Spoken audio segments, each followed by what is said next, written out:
In the heart of a remote village, deep within a dense, forgotten forest, stood an ancient mansion.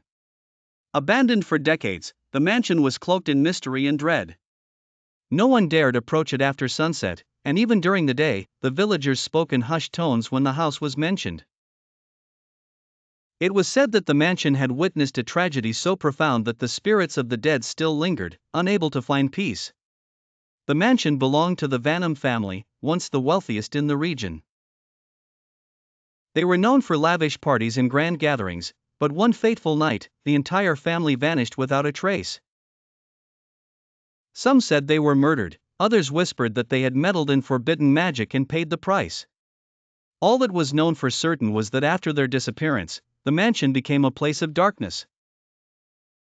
Ethan, a 22-year-old university student with a passion for exploring the unknown, had heard about the mansion from a friend who grew up in the village. Intrigued by the rumors and eager to prove that the supernatural was nothing more than folklore, he convinced his two friends, Sarah and David, to join him in exploring the mansion. "We'll stay just one night," Ethan said confidently as they drove through winding forest roads. "We'll take some pictures, maybe catch strange noises, and leave. It'll be fun."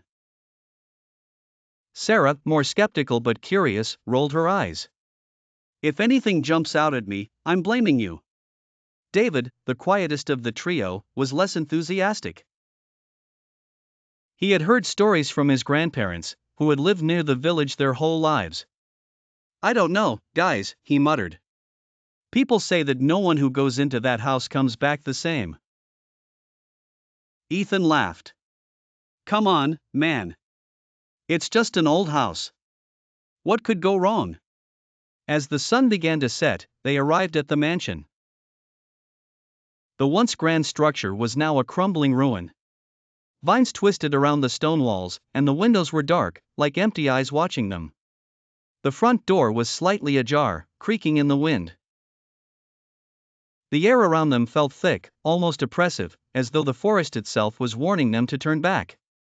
Stepping inside, the three friends were immediately struck by how cold it was, despite the warm summer evening outside.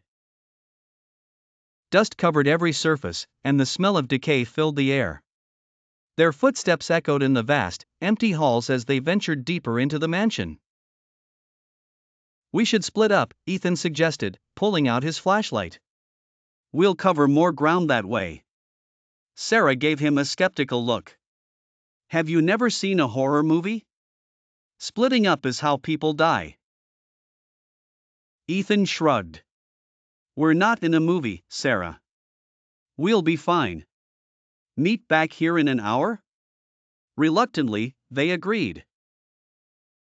Sarah went upstairs, Ethan headed toward the basement, and David stayed on the ground floor. As Sarah climbed the creaking staircase, she noticed that the air grew even colder.